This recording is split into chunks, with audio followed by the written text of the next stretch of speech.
على النبي يا أيها الذين آمنوا صلوا عليه وسلموا تسليما اللهم صل على محمد وعلى آل محمد وبارك وسلم صلاة وسلام عليك يا رسول الله صلاة وسلام عليك يا حبيب الله. محترم بزرگوں اور دوستوں میرے بھائیوں، شہر سے دور اس مقام کے اوپر اس محفل کی نسبت پر ہمارا یہاں پر جمع ہوئے ہیں، یہ ہر رخ کے اعتبار سے بڑی قابل قدر، بڑی قابل تعظیم اور قابل عظمت کی محفل ہے. لیکن حقیقت میں یہ ہے کہ قدر کا حق انہی کو دیا جاتا ہے جو قدر شناس بھی ہو. اگر ہم اور آپ یہاں پر یہی کہ چلو ذکر کی مجلس سے اس لیے آگے ہیں، لیکن ہم نے وہ ذکر کے حد تک تو اس کی حیثیت کو اور حقیقت کو جاننے کی کوشش کی، لیکن یہ نسبت ذکر کی مجلس کے ساتھ ساتھ دو جہاں کے مالک حضرت محمد مصطفیٰ صلی اللہ علیہ وسلم کی شہزادی سیدہ کائنات سیدہ فاطمہ الزہرا سلام اللہ علیہ کی نسبت پر یہ محفل منعقد ہوئی ہے. اور یہ محفل کی قدر اور یہ محفل کی عظمتیں ہم سیاہ قلوب اور مردہ دلوں کے پاس میں کیا ہوگی، لیکن حقیقت میں ان محفلوں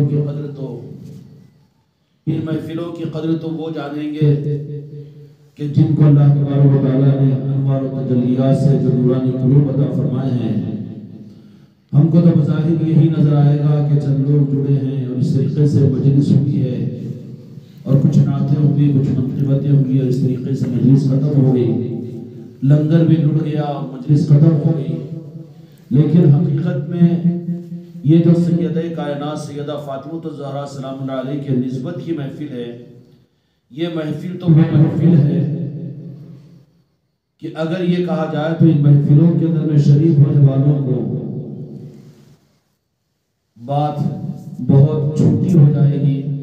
لیکن بڑی نسبت کے ساتھ میں عرض کر دوں کہ تم جس محفل کے اندر میں جمع ہوئے ہو، یا تم کو اور ہم کو جو محفل میں جمع ہونے کا موقع ملا، اس محفل کی نوعیت کیا ہے اور جمع ہونے والے اس کی قدر کو جاننے اور پہچاننے والے بنے کہ محفل کن کے نسبت کی محفل ہے،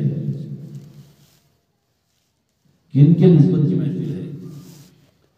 جن کو دو جہاں کے مالک میرے آقا حضرت محمد مصطفیٰ صلی اللہ علیہ وسلم کی جہاں پر شہزادی ہونے کی سعادت حاصل ہے، اور جن کی نسبت عرش سے ہے، جن کی نسبت جنت سے ہے، بلکہ صرف جنت سے نہیں بلکہ سیدہ کائنات فاطمہ الزہرا سلام اللہ علیہ کا معاملہ کہ دو جہاں کے مالک نے آپ کی عظمتوں کو جو بیان فرمایا، یہ مرتبہ دو جہاں کے مالک کے پاس حضرت جبرائیل علیہ السلام تشریف لائے اور جنت کے دو میووں کو پیش فرمایا. احادیث کے اندر میں ان میووں کے نام بھی منقول کیے گئے ہیں.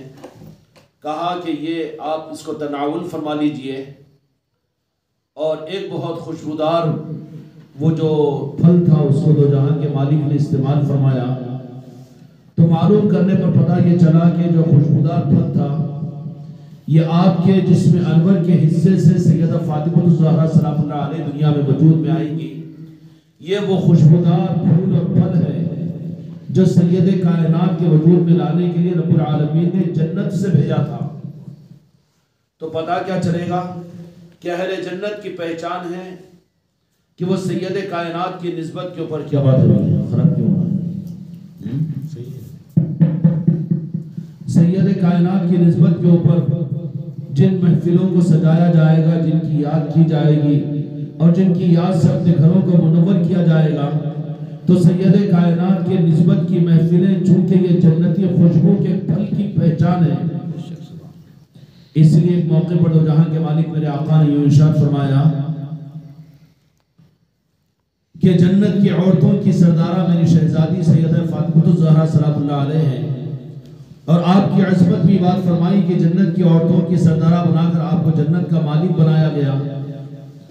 تو اس معنی کے اندر میں سیدہ کائنات سیدہ فاطمہ الزہرا رضی اللہ عنہا کی نسبت آپ کے دنیا میں پیدا ہونے سے پہلے بھی جنتی رہی، اور پھر آپ کے وجود پاک کے لیے جس ذات مقدس حضرت محمد مصطفیٰ صلی اللہ علیہ وسلم کی ذات تو وہ تو مالک کائنات ہے، مالک کون و مکان ہے، جنت آپ کے نارے پاک کی خیرات اور دھول اور صدقہ ہے۔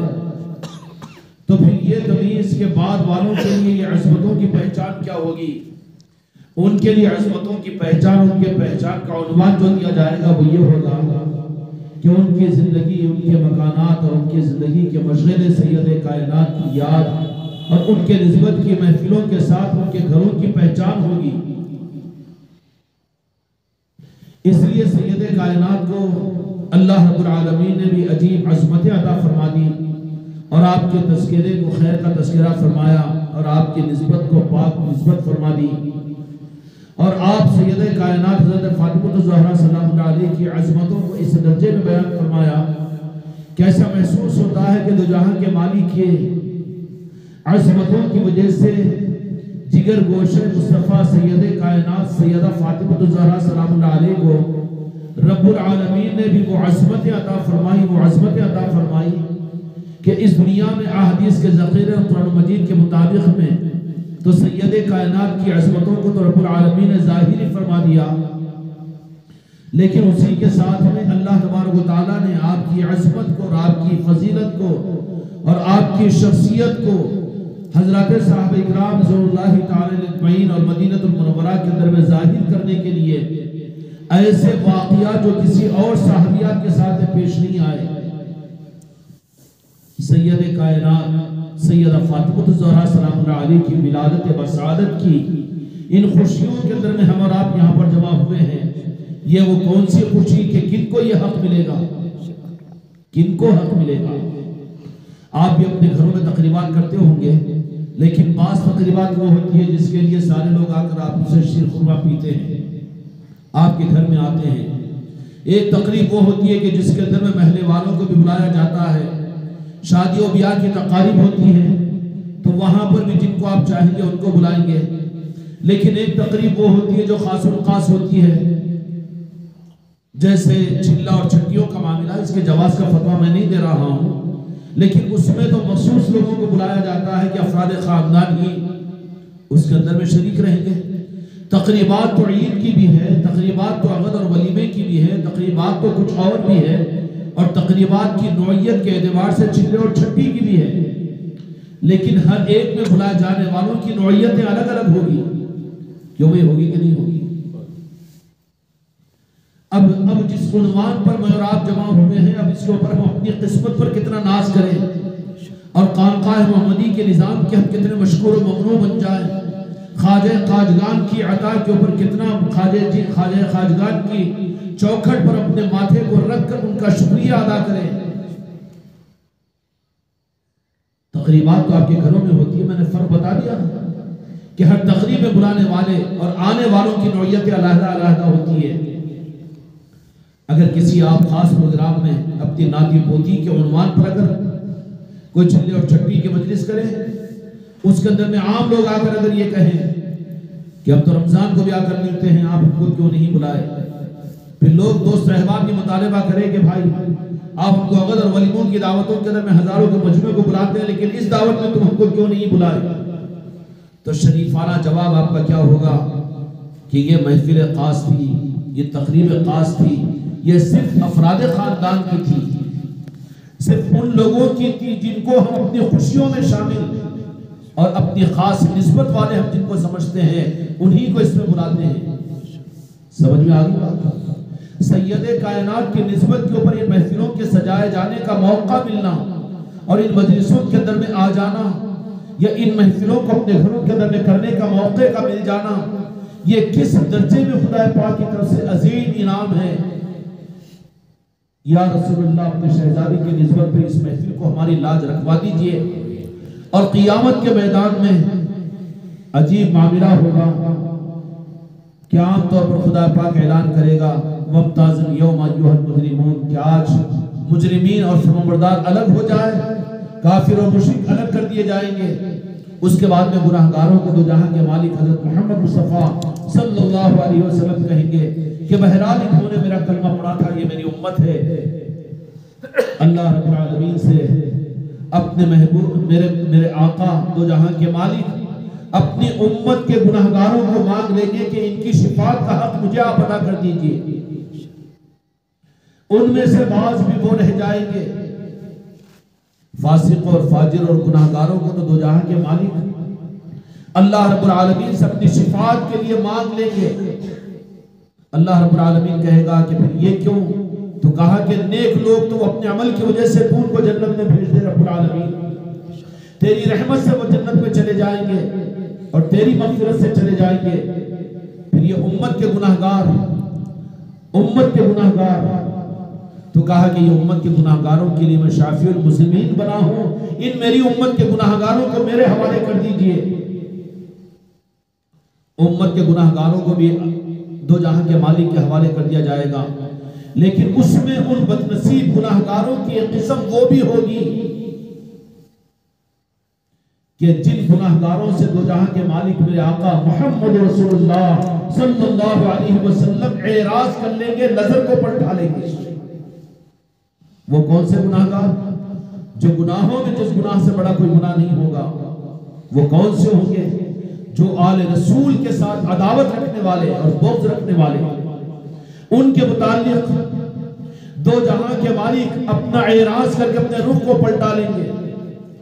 اور یہی اشاروں کے لبے بعد دو جہاں کے مالک نے فرمایا کہ جام کوثر کے اوپر جب امت کا ایک طبقہ دو جہاں کے مالک کی طرف میں پہنچ رہا ہوگا جام کوثر کے لینے کے لیے، تو فرشتے درمیان میں آڑ بن جائیں گے. تو میرے آقا یوں ارشاد فرمائیں گے کہ میرے امتی ہے، ان کو آنے دو. تو فرشتے وہاں پر جواب دیں گے، یا رسول اللہ صلی اللہ علیہ وسلم، بے شک یہ آپ کا کلمہ پڑھتے تھے، بے شک یہ کلمہ پڑھتے تھے. اب مجھے اجازت دیجئے میرے وجدان کی عرض کرنے کی. بے شک یہ نماز پڑھتے تھے، یہ شریعت پر چلتے تھے، رمضان کے روزے رکھتے تھے، دین پر چلتے تھے، لیکن معاف کیجیے یا رسول اللہ صلی اللہ علیہ وسلم، مجھے پھر کیا ہوا کہ انہوں نے آپ کے دنیا سے پردہ ہوتے ہی آپ کی آل کے ساتھ میں عداوت کی، اور اتنی عداوت کی کہ 60 برس نہیں گزرے کہ میدان کربلا میں آپ کے نواسر، آپ کے اہل بیت کی عورتوں کی عزت و عفتوں کے اوپر انہوں نے ہاتھ ڈالا.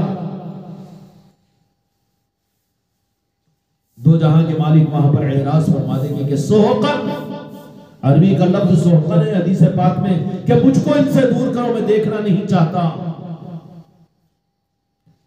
ارے گناہگاروں کے لیے تو میرے آقا شفاعت کو تیار ہو جائیں گے، رب سے مانگ لیں گے. تو گناہگاروں سے بڑے گناہگار تو وہ ہیں جو آل علی اور اولاد علی اور آل رسول کے ساتھ میں عداوت اور بغض کرنے والے ہوں. یہاں کے مالک یہ فرمائیں گے کہ سوحقن مجھ سے ان کو دور کرو، مجھ سے ان کو دور کرو کہ میں ان کو دیکھنا بھی نہیں چاہتا ہوں. اب اس حدیث پاک کو سامنے رکھ کر اس حدیث پاک کو جو دو جہاں کے مالک میرے آقا نے ارشاد فرمایا تھا کہ میری امت، میں تمہارے درمیان میں دو چیزوں کو چھوڑ کر جا رہا ہوں، اگر تم ان دو چیزوں کو تھامے ہوئے رہو گے تو ہرگز گمراہ نہیں ہوں گے. فرمایا کہ قرآن پاک اور دوسرے اہل بیت ہے، میرے آل ہے، اگر ان کو دونوں کو تم سنبھالے رہو گے تو ہرگز گمراہ نہیں ہوں گے.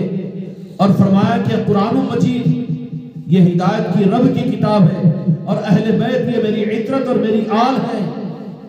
ان کی محبت اور ان کی قربت اور ان کی یاد، یہ تمہارے درمیان میں اہل بیت قیامت تک چلتے رہیں گے، اور میری امت کو یہ سنبھالتے رہیں گے، میری امت کو نجات کے راستے پر جماتے رہیں گے، اور میری امت کو میرے اہل بیت حق کے اوپر جمائے رکھیں گے. جب ان کو ضرورت پڑے گی حق کے اوپر آنے کے لیے، تو جس وقت میں جو توجہات کی اور جو نورانیت کی، جو حکمت کی اور جو قوت کی ضرورت پڑے گی، وہ اہل بیت کی چوکھٹوں سے ملتا رہے گا، حتیٰ کہ آگے بڑھتے بڑھتے قیامت کے میدان میں حوض کوثر پر میرے اہل بیت مجھ سے آ کر مل لیں گے اور میری امت کے بارے میں مجھ سے سفارش کی درخواست کر دیں گے. تو سفارش کی آخری جو کڑی ہوگی وہ تو اہل بیت کی محبت ہوگی. آج ہم نے دین اور شریعت کو یاد رکھ لیا، نماز اور روزوں کو ہم نے یاد رکھ لیا، قرآن و حدیث کو ہم نے یاد رکھ لیا، لیکن آج اس امت کے ہاتھوں سے اہل بیت کی محبت کی کڑی چھوٹ گئی.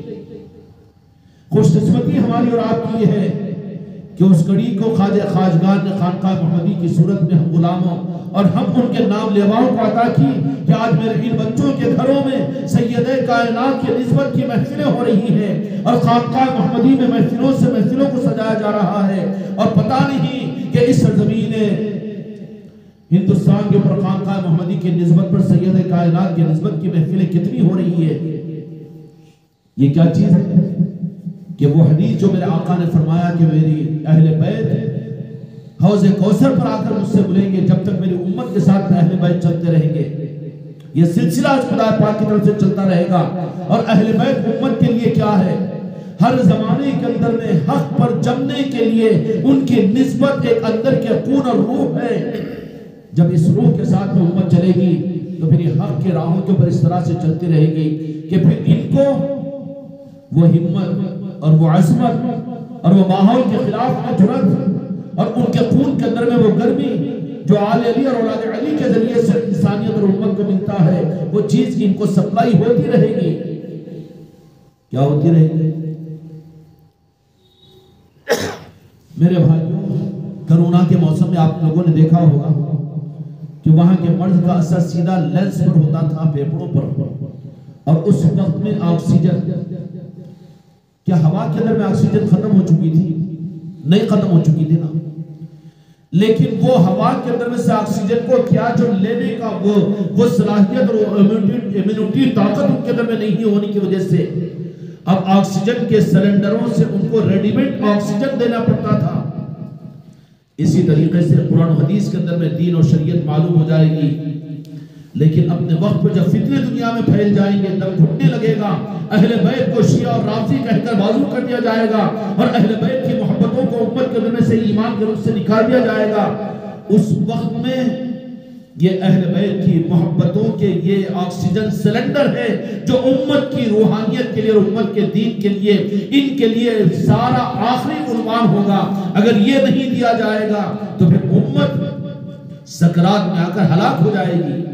اور یہ طاقت یقیناً وہ آکسیجن بھی تو سلنڈر جو بھرے جاتے ہیں وہ ہوا ہی سے بھرے جاتے ہیں، لیکن سہولت کے ساتھ میں بھر کر وہ آکسیجن سلنڈروں کے ذریعے سے ان کو نعم البدل کی طور پر زندگی کی ایک سوغات دی جاتی ہے۔ ایسے ہی ہر زمانے کے اندر میں دین حق کے لیے قرآن رہے گا، حدیث رہے گی، شریعت رہے گی، مسجدیں رہیں گی، مدرسے رہیں گے، منبر رہیں گے اور سارے اسلام کے نظام رہیں گے، لیکن دم جب گھٹنے لگے گا اور جب اسلام انجانا ہو جائے گا، اہل بیت کی پہچان کو ختم کرنے کی کوششیں کی جا رہی ہوگی۔ ایک طرف سے کہا جا رہا ہوگا کہ آل رسول، آل علی اور اولاد علی، اور دوسری طرف سے کہا جا رہا ہے ان کے مقابلے پر لا کر کے صحابہ۔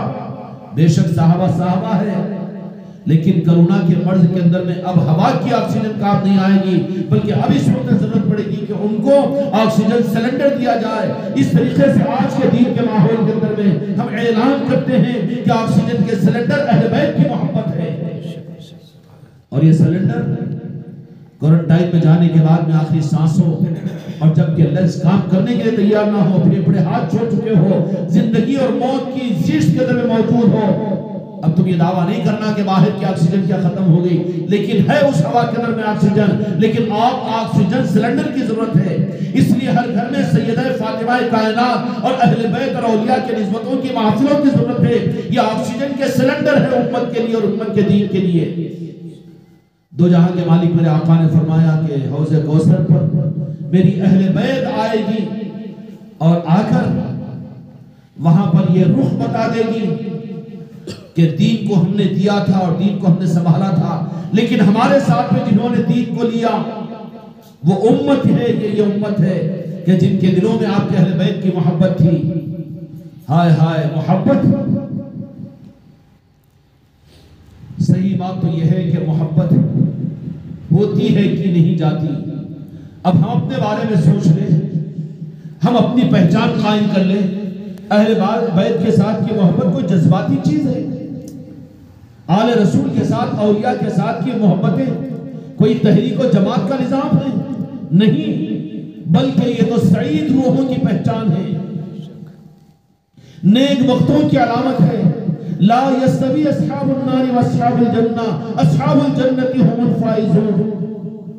کہ اہل جنت ہے جو فاز و فوز تک پہنچنے والے ہیں، ان کی پہچان دنیا میں کیا ہوگی؟ ان کے دین کے ساتھ میں اہل بیت جڑے ہوئے ہوں گے۔ سمجھ میں آ رہی بات؟ یہ تو میرے خواجہ خواجگان کا کرم ہے خانقاہ محمدی کی نسبت کی وجہ سے۔ یہ محفلیں اولیاء اکرام کے نسبتوں پر، اہل بیت اور پنجتن پاک کی نسبت پر، سید کائنات کی نسبت پر، مولا حسن کی نسبت پر، مولا حسین کی نسبت پر، یہ میرے خواجہ خواجگان کا کرم ہے ان اولیاء اکرام کا کہ جو یہ سعادت ہم جیسے ناپکاروں کو اور ہم جیسے نااہلوں کو عطا کر رہے ہیں۔ یا پنجتن پاک کی آپ کا کرم ہے، ہم کو اس کی قدردانی کی توفیق عطا فرما دیجئے۔ یہ کون سی چیز ہے؟ کوئی مسلکی اور کوئی جماعتی، کوئی جذباتی نہیں، بلکہ دنیا میں تمہارے صحیح دیندار ہونے اور تمہارے جنتی ہونے کی علامت اور صداقت ہے۔ جن کے دلوں میں پنجتن پاک کی محبت نہ ہو، جن کے دلوں کے اندر میں پنجتن پاک کی عظمت نہ ہو، ان کا دین قیامت کے میدان ہی کے اندر میں دھکار دیے جاؤ گے۔ کیوں؟ جرات کرے گی کوئی کہ یزیدی کافر تھے، یزیدی نماز نہیں پڑھتے تھے، قرآن نہیں پڑھتے تھے، علم کو نہیں جانتے تھے، سب کچھ تھا، لیکن کوئی کہیں گے کہ یزیدی جنتی ہے؟ نہیں کہیں گے نا۔ کیا وجہ ہے؟ اسی طریقے سے منافقین مسجد نبوی کے ماحول میں، کیا ان کے پاس میں دین اور دین کا معیار نہیں تھا؟ سب کچھ تھا، مسجد نبوی کی نمازیں تھی جماعت کی ساتھ میں ان کی، لیکن کیا تھا کہ ان کے دل میں اہل بیت کے ساتھ میں عداوت تھی۔ تو یہ عداوت کا جرثومہ ان کو زمانے مصطفیٰ کے اندر میں نظر مصطفیٰ سے گرا کر منافقین بنا کر جہنم کا ایندھن بنا دیا۔ میرے بھائیوں، یہ اللہ تعالیٰ کا شکر ادا کرے کہ سید کائنات کے نسبت پر یہ محفلیں، اللہ کرے کہ اس کا ذوق اور شوق مجھ کو آپ کو نصیب ہو، گھر گھر کے اندر میں محفلیں سجائی جائے، گھر گھر کے اندر میں محفلیں کی جائے۔ کیا ہوگا اس سے؟ کہ ان گھر والوں کی، ان خاندان والوں کی پہچان ہوگی، اور پھر اس کے لیے آئیں گے کون؟ پہچان کر لو۔ آپ نے میلاد کی محفل میں کسی کو بلایا تو ہاں میلاد، 11ویں شریف کی محفل تو ہاں 11ویں شریف، اور رمضان کے عید کی دعوت ہاں، عید میلاد تقریب تو ہاں ٹھیک ہے، سب قابل قبول ہے۔ لیکن اسی معاشرے کے اندر میں آج یہ کہہ دو کہ سید کائنات سیدہ فاطمہ الزہرا سلام اللہ علیہ کے ولادت کی خوشی میں یہ محفل ہے، ہاں، وہی سنی کہے گا کہ رافضی ہے کہ شیعہ ہے؟ پہچان دے رہا ہے کہ نہیں دے رہا ہے؟ وہی کہے گا، اس کے پہچانی پر بلا آئے گا۔ میرے بھائیوں، یہ تو ان کی نوازش ہے۔ پوچھو یہ نوازش خانقاہ محمدی والوں کو خواجہ خواجگان کے قدموں کے نالے پاک کے صدقے میں کیوں پنجتن پاک نے عطا کی ہے، کیوں سیدہ نے عطا کی ہے، کیوں مولا علی نے عطا کی ہے، اور کیوں مولا حسن و مولا حسین نے عطا کی ہے؟ نوازش ان کی ہے، معاملہ ہمارا کیا ہے؟ اس لیے میرے بھائیوں، ہماری اور آپ کی خوش قسمتی اس معنی کے اندر میں کہ ہم کو تم کو منتخب کر کے بلایا گیا ہے۔ ہر تمہارے گھروں کے اندر میں باراتیں ہوتی ہے، خوشیاں ہوتی ہے، دعوتیں ہوتی ہے، لیکن ہر دعوت میں دعوتیوں کا معیار الگ الگ ہوتا ہے۔ ہوتا ہے کہ نہیں ہوتا ہے؟ اب اس نظریے کو ذہن میں رکھ کر یہ سوچ لو کہ ہم اور آپ کن کے ولادت کی نسبت پر اس دعوت پر جمع ہوئے، اس مجلس میں حاضر ہوئے ہیں۔ سید کائنات کے سیدہ فاطمہ الزہرا سلام اللہ علیہ کی ولادت کی خوشی کی نسبت پر یہ محفل منعقد ہوئی، تو ہم کو اور آپ کو یہاں پر بلایا گیا ہے، تو یہ سید کائنات کی بارگاہ اور کی چوکھٹ کی قبولیت کی دلیل ہے کہ نہیں ہے؟ اور وہ بات بھی میں اپنی تکمیل کو کہہ دوں کہ دو جہاں کے مالک وہاں پر جب امت پہنچے گی تو اس وقت کہیں گے سوقن سوقن، مجھ سے ان کو دور کر دو، مجھ سے ان کو دور کر دو۔ کیا وہ بے نمازی ہوں گے؟ اور کیا کافر ہوں گے؟ وہ مشرک ہوں گے؟ آخر کون ہوں گے؟ وہ رہنے والے، وہ پنجتن پاک آل علی اور اولاد علی سے عناد اور حسد رکھنے والے ہوں گے، جن کے گھروں میں اور جن کی نسبتوں میں، جن کی مسجدوں میں، جن کی خانقاہوں میں سب کچھ اپنے پیر کی نسبت پر، دادا پیر کی نسبت کے اوپر عرس بھی ہو، محفلیں بھی ہو، میلاد بھی ہو، سب کچھ ہو، لیکن پنجتن پاک کی نسبت کی کوئی چیز نہ ہو۔ اس لیے دو جہاں کے مالک میرے آقا نے قرآن مجید کے اندر میں اللہ رب العالمین نے فرما دیا کہ میرے محبوب آپ فرما دیجئے، اپنی امت سے پیغام دے دیجئے۔ اور اس آیت کا نزول دو جہاں کے مالک پر اللہ تبارک و تعالیٰ نے فرمایا کہ اے میرے محبوب آپ فرما دیجئے. کن کو؟ امت کو فرما دیجئے. لا اسألکم اجری الا اجرا، کہ میں تم سے جو کچھ میں نے تم کو عطا کیا ہے. دو جہاں کے مالک کا کتنا احسان ہے ہم کو اندازہ ہے. احسان کی ادنا چیز یہ کہ خدا کی قسم احسان کے ادا کرنے کا احساس تو ہمارے اندر دودھ کی بات ہے. بلکہ مولانا جامی مولانا رومی رحمۃ اللہ علیہ ارشاد فرماتے ہیں کہ مومن اس وقت تک کامل مومن نہیں ہو سکتا. ہم بھی یہ کہتے ہیں میرا مرید بھی وہ مرید مومن نہیں ہو سکتا جو اپنے جسم کے ایک روٹے کے چیتھڑے کو اپنے ہاتھ سے نکال کر میرے مصطفیٰ کی منشا پر اپنے ہاتھ سے قربان نہ کرنے کا جذبہ رکھے. وہ مومن نہیں ہو سکتا. سمجھ میں آ رہی بات؟ اتنا احسان محسوس کرنے والے کو اللہ تبارک و تعالیٰ کہتے ہیں کہ میرے محبوب آپ فرما دیجئے کہ میں تم سے اپنے دین کے پہنچانے پر میرے احسانات کا بدلہ میں تم سے کچھ نہیں چاہتا. قرآن کہہ رہا ہوں، قرآن عرض کر رہا ہوں. لا اسألکم اجر الا اجر، کہ میں کچھ نہیں بدلہ چاہتا ہوں، لیکن میں صرف تم سے یہ چاہتا ہوں. اب متوجہ ہونا چاہیے کہ نہیں؟ کیا چاہتے ہیں ہمارے آقا دو جہاں کے مالک؟ کیوں تمہارے گھروں میں بھی سید کائنات کے نسبت کی محفلیں نہیں؟ اور کیوں تمہارے محلوں کے اندر میں محفلوں کا اہتمام نہیں؟ تمہاری مسجدوں کے اندر میں اس کے تذکرے نہیں؟ اور کیوں تمہاری خانقاہوں کے اندر میں یہ نظام نہیں؟ اللہ تبارک و تعالیٰ فرماتا ہے کہ میرے محبوب آپ فرما دیجئے کہ میں تم سے کوئی بدلہ نہیں چاہتا. میں صرف یہ تم سے چاہتا ہوں کہ تم میری عطرت اور میری آل کے ساتھ مودت کا معاملہ کرو. مودتی ذی القربہ، کہ میرے اقربا کے ساتھ، میری آل کے ساتھ، میرے اولاد کے ساتھ، میرے اہل بیت کے ساتھ میں تم محبت کا اظہار کرو. میرے بھائیوں، محبت کا اظہار اصل میں کیا ہے؟ یہ اظہار اہل بیت محبت ہی اظہار محبت نبی پاک صلی اللہ علیہ وسلم ہے، اور محبت سرور کائنات ہی محبت رب العالمین ہے. اگر یہ نہیں تو کچھ نہیں. اس لیے میرے بچوں، یہ خوش قسمتی ہماری اور تمہاری ہے، پنجتن پاک کی نوازش ہے، غوث و خواجہ کا کرم ہے کہ یہ موقع اللہ تعالیٰ نے ہم کو رات کو عطا فرمایا. وہ خوش نصیب ہے مکان، وہ خوش قسمت ہے لوگ جن کو ان محفلوں کے اندر میں شرکت کی ہے، محفلوں کو سجانے کی توفیق ہو رہی ہے. اور ان محفلوں میں انہی کو بلایا جائے گا اور انہی کو موقع دیا جائے گا کہ جو وہ چاہیں گے. ہم سے شکایت نہیں کرنا. تمہاری بدنصیبی کے ذمہ دار تم خود ہو. تمہارے گھروں میں تو ساری محفلوں کے لیے کوئی رکاوٹ نہیں ہے، لیکن پنجتن پاک کے نسبتوں کی محفل کے لیے اور اولیاء کے نسبتوں کی محفل کے لیے معاف کرنا، معاف کرنا، معاف کرنا یہ تمہارا قصور نہیں ہے. مگر کیا کریں کہ ادھری سے تمہیں محروم کر دیا گیا، تو پھر کون ہے جو تم کو اس وقت کے اوپر لانے والا؟ اب اس کا حل بھی پیر کو منانا نہیں ہے، اس کا حل تو پنجتن پاک کو منانا ہے، غوث و خواجہ کو منانا ہے.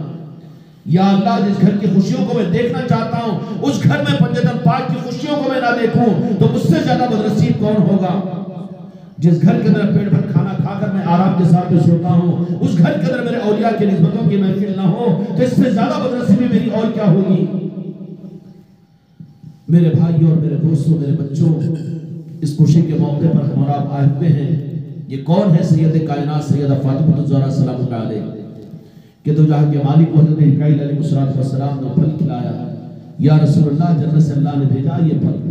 اور دوسرا پھل تو فرمایا بہت خوشبودار پھل ہے. تو فرمایا کہ ہاں یہ زہرا کا پھل ہے، اور اس پھل کے ذریعے سے سیدہ فاطمہ الزہرا سلام اللہ علیہ دنیا کے اندر میں ظاہر ہوئی. تو آپ کے آنے سے پہلے بھی خوشبودار تھی. سیدہ عائشہ صدیقہ رضی اللہ عنہا سے روایت ہے کہ ہم نے بارہا یہ دیکھا کہ جب بھی سید کائنات تشریف لاتی تو دو جہاں کے مالک اکثر محبت اور شفقت کے اندر میں کھڑے ہو جاتے اور اپنی شہزادی کو اپنے قریب کرتے اور پیشانی مبارک کو بوسہ دیتے اور سونگھتے تھے. تو سوال کیا کہ بوسہ دینا تو شفقت کی وجہ سے ہوگا، لیکن یہ کیا بات ہے کہ آپ سونگھتے ہیں؟ تو کہا کہ میں جنت کے اندر میں مرجان اور ریان کے پھولوں کی خوشبو کو جو سونگا تھا، وہ خوشبو میری شہزادی کے پیشانی مبارک اور جس میں اتھر کے اندر میں آتی ہے، جس میں متھر کے اندر میں آتی ہے. یہ ہے سید کائنات کی ذات. اور کیوں کہ ساری خصوصیتیں اور ساری عظمتیں سید کائنات کو کیوں عطا کی گئی؟ دو جہاں کے مالک میرے آقا نے ارشاد فرمایا کہ ہر ایک کی آل اور نسب اس کی اولاد نرینہ اولاد سے چلتا ہے، لیکن خصوصیت میری ہے کہ رب العالمین نے میرے نسب کو، میری آل کو میری شہزادی کے ذریعے سے دنیا میں چلایا۔ لڑکوں کے لڑکوں سے نسب چلے گا نا، باپ دادا سے چلے گا، لیکن یہ خصوصیت ہے کہ سید کائنات کی، کہ دو جہاں کے مالک کی آل جو ہے وہ سیدہ فاطمہ الزہرا سلام اللہ علیہ کے ذریعے سے چلے گی۔ اسی لیے سیدنا مولا حسن مولا حسین علیہ السلام کو بعض اوقات دو جہاں کے مالک میرے آقا نے فرمایا کہ یہ میرے شہزادے ہیں۔ اور کیوں چلا؟ اس کے چلنے کی وجہ یہ تھی کہ نبوت کا سلسلہ ختم ہوا اور حضرت ابراہیم علیہ السلام کی دعا کی قبولیت کے وقت جب ظاہر ہونے کے لیے آیا کہ میرے محبوب، میں نے تم کو، حضرت ابراہیم علیہ السلام سے اللہ نے دعا کیا، قرآن مجید میں دعا منقول ہے کہ ابراہیم تمہارے مانگنے کے اوپر میں نے اپنے آخری نبی کو بھی تمہاری آل میں عطا کیا ہے، اور انعام کے طور پر امامت کو بھی قیامت تک میں تمہاری آل میں عطا کرتا ہوں۔ امام الانبیاء خاتم النبیین آپ کی آل میں یعنی بنو اسماعیل میں تشریف لائے، اور امامت سیدہ فاطمہ الزہرا سلام اللہ علیہ کے ذریعے سے قیامت تک چلتی رہے گی، اور یہ اولیاء کی امامت کے راستے سے یہ دنیا جگمگاتی رہے گی، اور اس کے ذریعے سے یہ منور ہوتی رہے گی، اور کائنات صبح قیامت تک اگر اسلام کا نور اور اسلام کی نورانیت اگر دنیا میں ظاہر ہوگی تو وہ صرف آل علی اور اولاد علی اور اولاد فاطمہ اور اولاد علی کے ذریعے سے ظاہر ہوگی۔ اب ان کی نسبتوں کی محفلوں کی اگر سعادت ہم کو تم کو مل رہی ہے تو یہ تو ہماری سعادت ہماری تقدیر کے کمال پر دلالت کرتی ہے۔ اس لیے میرے بچوں، سید کائنات کی نسبت کی محفلوں کے لیے تم بلائے گئے ہو اور ہم یہاں پر پہنچے ہیں، یہ کتنی بڑی خوش نصیبی کی بات ہے اور کتنی عظمت کی بات ہے کہ پنجتن پاک نے تم کو اور ہم کو کچھ نہ کچھ سمجھا ہے۔ تم لوگ آئے ذکر کے لیے نہیں، ذکر تو خانقاہ میں ہو چکا تھا، تم لوگ کھانے کے لیے نہیں آئے، کھانا تو خانقاہ میں ملتا تھا۔ کس لیے آئے ہیں؟ کہ آئے نہیں ہیں بلکہ سردی کے ماحول میں بستی سے باہر یہاں تم کو لایا گیا ہے، اور لانے کے لیے بلایا گیا ہے، اور بلانے کے لیے سید کائنات کی نسبت پر آئے ہو۔ اپنے مقام کو پہچانو۔ اللہ تعالیٰ کے ان کرم فرمائیوں کے اوپر ہماری طرف سے کیا بدلہ ہم دے رہے ہیں؟ اس کا بدلہ یہی ہے کہ اس پر اللہ تعالیٰ کا شکر ادا کرے کہ ہم جیسے ناقدروں کو بھی یہ دولت ہے، نہ اس کی ناقدری اور ناشناسی ہونے کے باوجود بھی عطا کی جا رہی ہے۔ اللہ تبارک و تعالیٰ ان محفلوں کی قدر کرنے والوں میں ہم کو راہ شامل فرمائے۔ تو یہ محفل سید کائنات کی نسبت پر محفل ہے، اور بلائے کس کو جاتے ہیں؟ وہ جو میں نے مثال عرض کی تھی کہ تقریبات تمہارے گھر پہ بھی ہوتی ہے نا، کیوں بھائی گھر کے اوپر دعوت ہوئی کہتے ہیں، ہاں پھر پیر صاحب کو نہیں بلایا تو نہیں، ذکر میں بلاتے پیر صاحب کو، یہاں کہیں سنو چھلے میں کہیں کو بلاتے نہیں ہے کہ نہیں؟ ہم چھلے بلایا ابھی تو نہیں بلاتے، کہیں بلاتے نہ وہ بلا بھی نہ بلا، ہاں خاص دعوتیں بھی ہو جاتی ہیں۔ اب قیوم کے پاس دعوتیں ہوتی تھی، فرید کے پاس بھی ہوتی ہے، انہیں بلاتا کہ کہیں بلاتے نہیں بلاتے، کیونکہ ہر دعوت کے اندر بلائے جانے والوں کی نوعیت الگ ہوتی ہے۔ ہاں میت میں البتہ بلا لیتا، 10 میں وہ تو بلا لیتا، مگر اب یہ نہیں وہ پیر صاحب کو کہیں کو بلائیں گے، خانقاہ والوں کو کہیں کو بلائیں گے، دعوت نہیں ہو رہی کیا، لیکن خانقاہ والوں کو بلانے کی دعوتوں کو بلاتے، خانقاہ والوں کو بھی۔ اسی طریقے سے ہر محفل کی نوعیت الگ الگ ہوتی ہے، سمجھ میں آ رہی بات؟ تو اب بلانے والے مہمان یہ اس بات پر دلالت کرتے ہیں کہ جس تقریب پر بلانے کے لیے تم کو بلایا گیا ہے اس سے پتہ چلتا ہے کہ تم اس گھر کے اندر میں کس درجے کے لوگ ہو۔ ذکر کے لیے آنے والوں، میلاد کے لیے آنے والوں، اور 11ویں اور کنڈوں کے لیے آ کر کھانے والوں، اور ذکر کی مجلسوں کے لیے آنے والوں، لیکن بالمقابل اس کی اپنی قسمتوں پر خوشیاں مناؤ کہ سید کائنات کی ولادت کی خوشیوں کی نسبت پر یہاں پر تم اور ہم بلائے گئے ہیں۔ اس سے پتہ یہ چلتا ہے کہ دو جہاں کے مالک اور رب العالمین کے پاس میں اللہ کی طرف سے نوازشوں میں مجھ کو اور تم کو کیا مقام دیا جا رہا ہے، لیکن ہم اس کا حق ہم سے ادا ہو رہا ہے یا اس کی ناقدری ہو رہی ہے؟ اگر ناقدری ہو رہی ہے تو توبہ کرے، اللہ تعالیٰ ان محفلوں کی ہم کو اور آپ کو قدردانی کی توفیق عطا فرمائے۔ یہ گویا کہ جنتی لوگوں کی اور نورانی لوگوں کی اور روحانی لوگوں کی سند کے دینے کے لیے ان محفلوں کو سجایا جاتا ہے اور ان محفلوں کو کروایا جاتا ہے اور ان محفلوں کے اندر میں بلایا بھی جاتا ہے۔ میسج کتنوں تک نہیں پہنچا ہوگا، کتنے لوگوں کو نہیں معلوم ہوگا، ارادوں کے باوجود بھی نہیں آ سکے، لیکن آتے ہیں وہی جن کو بلایا جاتا ہے۔ سمجھ میں آ رہی بات؟ اس لیے میرے بچوں، اللہ تبارک و تعالی ہم کو اور آپ کو بھی اپنے گھروں میں محفلوں کے سجانے کی توفیق عطا فرمائے۔ سیدہ کے تذکرے ہوں گے، ہم اس کے قدردان نہیں ہیں، ہم کو اندازہ نہیں ہے، لیکن معلوم ہے پنجتن پاک کے نسبتوں کی محفل پر ظاہری طور پر جو لوگ حیات ہے، زندہ ہیں، ان کے ذوق و شوق ولیمے اور عقد کی دعوتوں میں آنے والی بھیڑ الگ ہوتی ہے، چلے اور چھٹیوں میں آنے والے الگ ہوتے ہیں، گیارہویں اور کنوں کو جمع ہونے والے الگ ہوتے ہیں، لیکن معلوم ہے ان پنجتن پاک سادات اور آل رسول کی نسبتوں پر جو محفلیں ہوتی ہے، وہاں پر آنے والے ظاہری انسانوں سے زیادہ اس علاقے کے اولیاء آتے ہیں۔ یہ سید کائنات کی نسبت کی محفل ہے، اس کی عظمت کو زندہ انسان کیا جانے، بلکہ وہ اولیاء جانتے ہیں، تو اولیاء کا نزول ہوتا ہے، ان اولیاء کی آمد ہوتی ہے ان محفلوں کے اندر میں۔ اس لیے میرے بچوں، اللہ نے یہ جو نعمت اور یہ دولت ہم کو اور آپ کو عطا کی ہے، اللہ تعالیٰ زندگی کی آخری سانس تک اس کی قدر کی توفیق عطا فرمائے، اور اللہ تعالیٰ اس خانقاہ محمدی کے ذریعے سے پنجتن پاک کے نسبتوں کی ان محفلوں کو امت کے گھر گھر میں پہنچانے کے فیصلے فرمائے، اور اس کی نورانیتوں سے ہم سب کی زندگیوں کو منور فرمائے، ہمارے ایمان کو جلا عطا فرمائے۔ اللہ تعالیٰ ہم کو اور آپ کو اس کی نورانیت کا وافر حصہ نصیب فرمائے۔